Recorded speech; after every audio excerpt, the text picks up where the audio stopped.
So the devotion is love like Jesus. I don't have a script, I don't have an outline. It's funny because over the past several weeks, at least weeks and not more than a month, you know, I've had different circumstances where, you know, I may be in the car on the way to work, I may be just at home, I may be at work, and just little things pop into my head, you know, and this is God speaking to me and just giving me little tidbits, stuff here and there, and I started kind of putting some stuff together and thinking, you know, what is this about? What is it? You know, is this going to become a message? You know, for a time, I even thought that maybe this might even have been intended to be a full-blown sermon and was going to bring a PB and be, but you know, because I've never done that. You know, I've been through the ministry 101. You know, I've done the mock sermon that we've done as a part of that class and everything. But I've never actually got up in front of the church in a real service. And I thought that's where it was leading to, but it just never. I definitely never felt at peace with that. And then as the date for this meeting drew closer, it just started making more and more sense that it was for today. And again, I don't know if it's for somebody. I don't know if it's just for me. I don't know if it's for any of y'all here. Thank you for recording. I'm hoping that it's, you know, if somebody sees it, it's for somebody. I'm sure it's for somebody. But yeah, I mean, it's love like Jesus. A lot of it's going to be my testimony. Well, not even just my testimony of salvation, but just kind of just story. My story of kind of growing up and things I've gone through and what's kind of led to where I'm at now. Yeah, just pray for me. Like I said, I don't have a script. God has a script. He's going to give me the words hopefully. And like I said, I just have a topic really. So start right off the bat. I said right now I wasn't prepared. I didn't want to get such a paper, but I would like for you guys to just take a second and think of somebody who you know in person who either you know needs salvation or could be lost, could be falling back, could be stepped away. Just somebody that you know that we need to reach out to, you could reach out to, that just is not where they should be. It could be somebody you've not talked to in a long time. It could be somebody that you've tried to reach out to before, they don't want to hear it. But just take a second, get somebody in your mind, and I want you to really hold on to that person throughout this entire thing, right? So with that being said, I want to kind of go into a little bit about kind of my story and go into, this is a tough one. So on the screen, you will see me, Tara, and Serenity. And Serenity was probably 6, 7 at the time, so this is probably about 10 years ago. And in the middle is my grandma. She's Grandma Metcalf. It's not Grandma, it's not Mama, it's Grandma, Gramma. I know everybody's got their names for that. You know, you got me, Mama, Mama there. She was Grandma. Her name was Ethel Metcalf, very sweet lady. So a little bit about my story. So I was born in Nashville, Tennessee. My mom, when she had me, I don't know her exact age. I can tell you that she thought she was, you know, in pregnancy, you know, you start missing your periods or whatever, but she thought she was in menopause, not pregnant, because she was in probably her late 40s when she had me. So she was definitely later on in life. My sister, who's the closest age to me, is 20 years older than me. So anyway, so I was born in Nashville, 1987. I don't have a lot of early memories of my early life. I was only in Nashville until I was about 10. I've got little tidbits here and there. You know, if I go back to Nashville, some things might trigger little memories here and there, but obviously that was early life. But the things I do remember is my grandma. She was older on as well. She actually adopted my mom. So my mom was actually adopted by my grandma. Early in life, my grandma's husband, which was Papa Daddy, that's what we called him, Papa Daddy. He had passed on probably when I was 5 years old, if not earlier.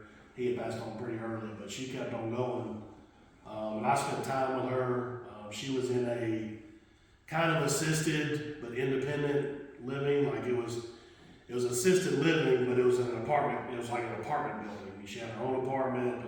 She was assisted as needed, but still independent, so she needs to be for most of her life. And some of the early memories I had was and I could go back to the church today. You ever go to Nashville? Nashville is like just bred with Presbyterian type churches.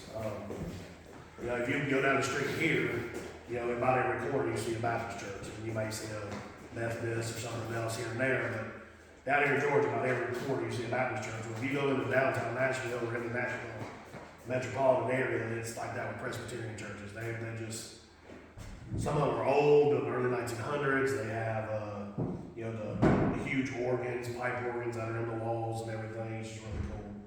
But I have early memories of being with my grandma in the Presbyterian church, visiting with her. When I would stay with her on the weekend or whatever, we'd go to church on Sundays. It's obviously a different experience with Presbyterian, but like I said, last time I was in her church was actually for her funeral.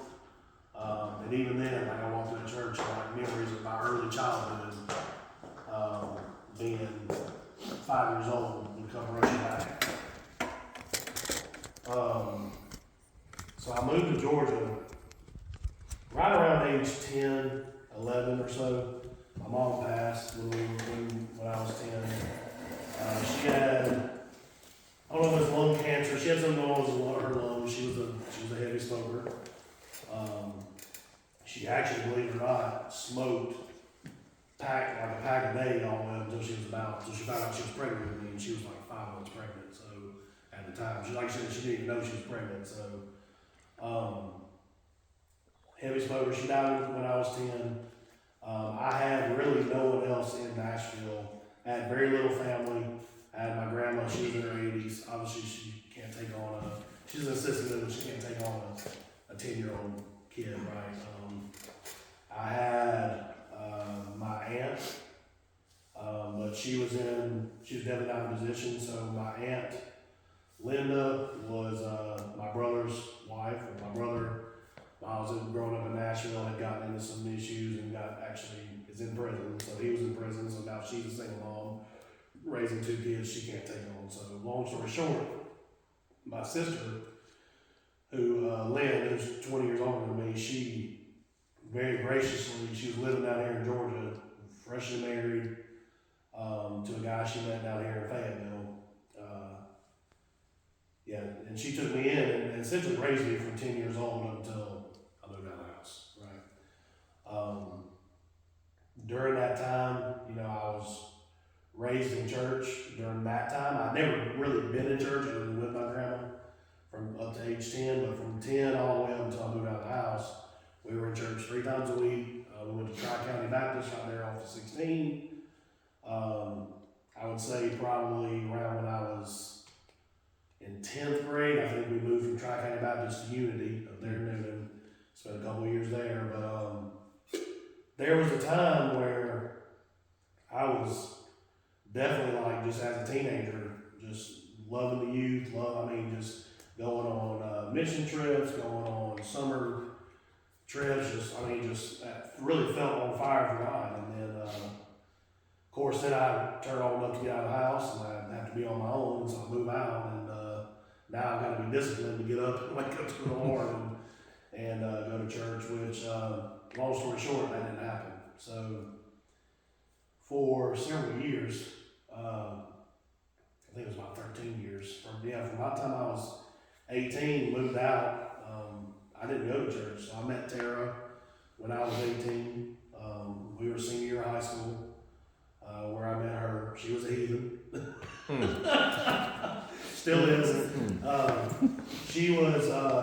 She did not know Jesus at the time. She had never been in church, I think, when we met, ever. Had never been in church.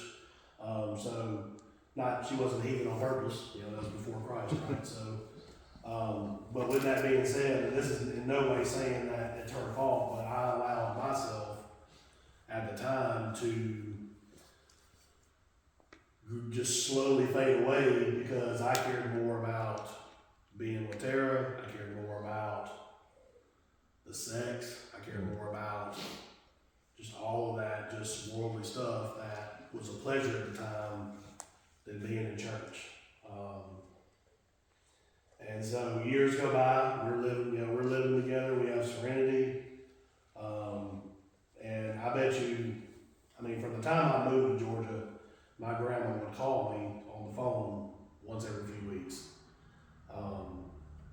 Just to see how I was doing, and then as I got older, and then even, especially when I got on my own, those calls even became more frequent because she wanted to make sure that I was doing what I needed to be doing and in the right place. And when I got into that spot where I was out of church, I didn't want to hear nothing about it. I just didn't. And it got to the point to where she would call me, and every time I answered the phone, we'd talk, and don't get me wrong, it's a great conversation, but the conversation would always lead to, have you visited a church at any time? Are you back in church yet? And I didn't want to hear it. That led to,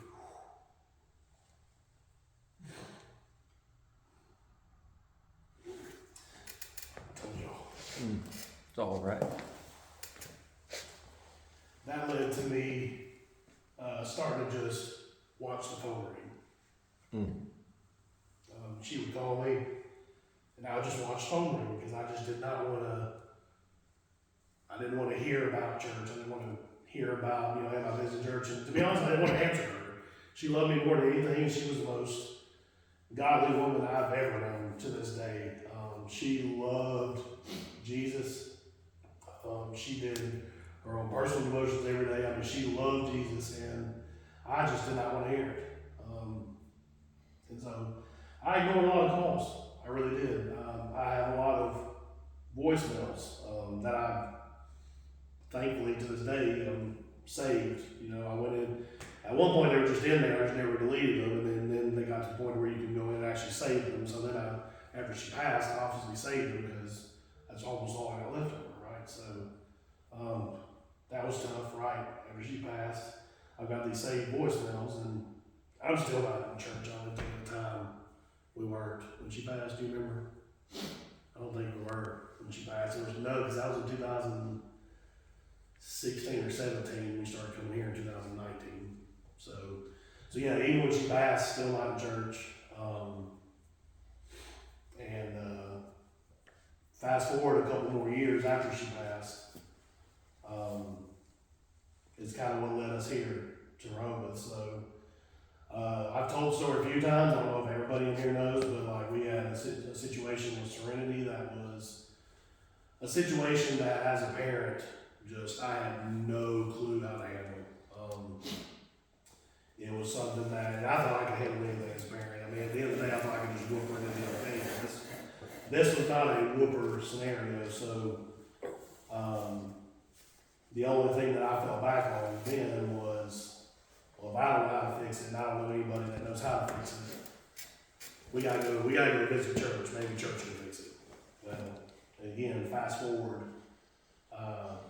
another 5 years, 6 years almost now, is it 5 or 6? 2009, August 2019 is when we started coming here. And then fast forward to today, and now I get to sit up here and share a story, lead a ministry, I've been part of a wonderful church.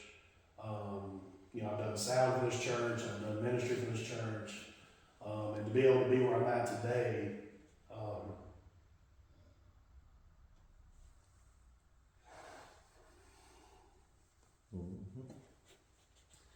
it was the phone calls that never stopped.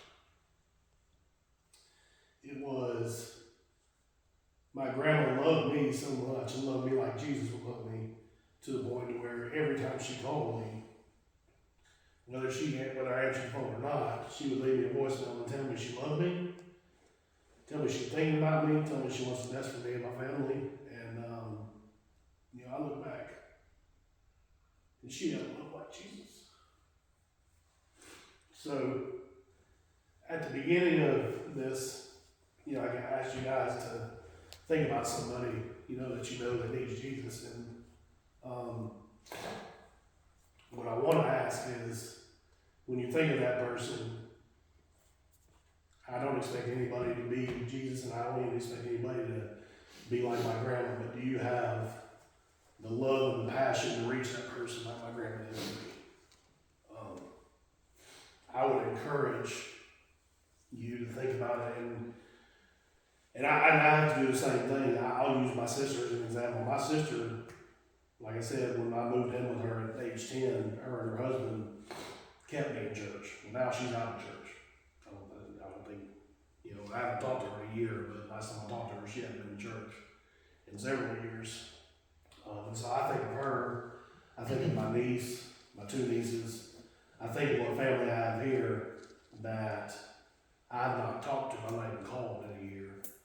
And it makes me think of, shame on me for not having the same desire and passion that my grandma had for me, right? The hardest part's coming up. So I put together it's kind of hard to really, in my opinion, grasp, how much my grandma loved me, but this I just felt the need to share this, so I put this together. This is kind of just a little audio track, but I want you to just hear how much my grandma loved me. Hopefully this will play like it should. Let's see if it does,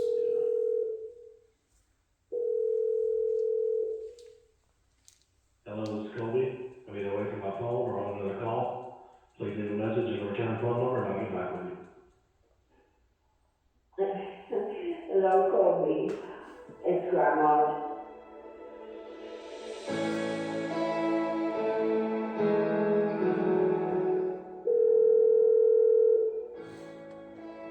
Hello, Colby. It's Grandma McCall. Hello, Colby. It's Grandma in Nashville. Hi, Colby. Hello, Colby. It's Grandma. Hi, Colby. Hello, Colby. It's Grandma Mecca. And I was thinking about you as I often do, but I thought, well, I'll just pick up the phone and give a call.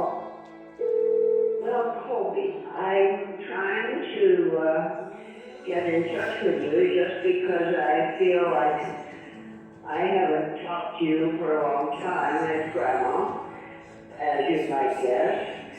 And I find that I have mixed information about you as far as my addresses. And I'm calling to ask for your correct mailing address. I believe that the Serenity has a birthday coming up, and I don't have a correct mailing address. I have one for Sharpsburg, and I have one for Valley. So would you please give me a call and let me know what your correct mailing address is? Grandma Mecca.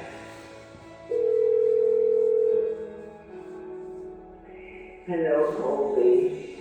It's Grandma, and I am thinking of you as I do so often, hoping you all are okay. I'd love to have a more recent picture of Serenity, and I have been reading some journals that goes back to 93 and 94, and I found you were a challenging little rascal. I'm wishing you a happy new year. I've been thinking about you all, and I'm wanting to send best wishes and love. So, it doesn't require a call back, but just to be sure that you remember that I'm thinking of you and love you dearly.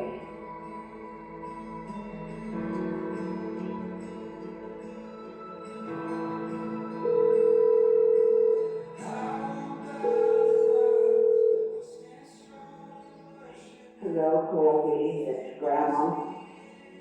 And I think of you and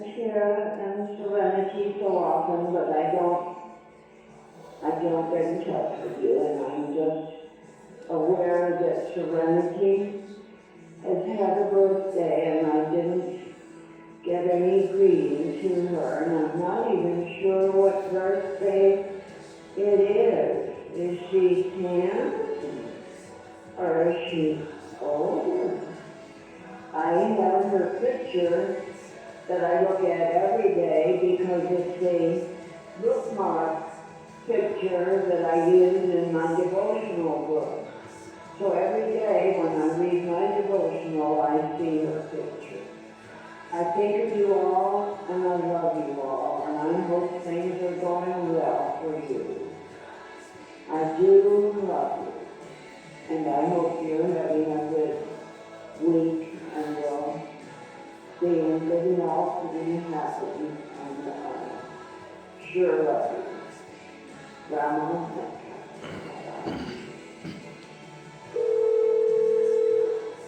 I just was thinking about you, nothing urgent, I'm just having you on my mind and in my thoughts and prayers, and I was hoping that you all are well, and I just saying hello and I love you, and hope everything is well. Bye-bye, good night.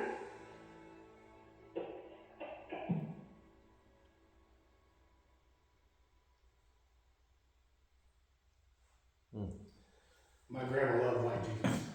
Because when I hear those voicemails back, what I imagine is how much Jesus trying to reach out to people, you know, constantly, over and over again. And even though they don't answer, you know, he still loves them. You know, he's still reaching for them. He still wants them to come to him. And like I said, my grandma loved like Jesus. I aspire to somehow find a way to love like that and love the people that reject me.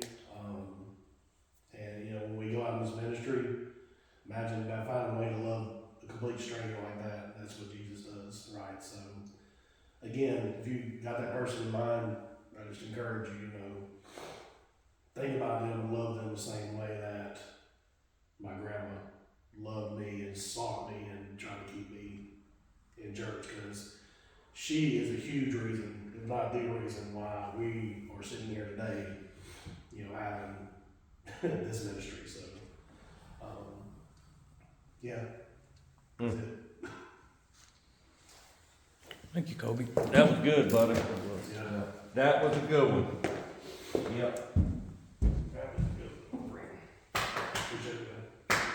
Mm-hmm. Woo. So, see if we can fast forward a little bit. Get into some of the not so fast stuff. I know it was tough. Like I said, that was tough on me, but like I said, I hope it really resonates with everybody. So, going into, we'll look at our scoreboard from last month. Go on, Brian Hosmer. So, this, I did take into account all of the ones that you guys send me. You know, if you text me and let me know and send me the tags and stuff, and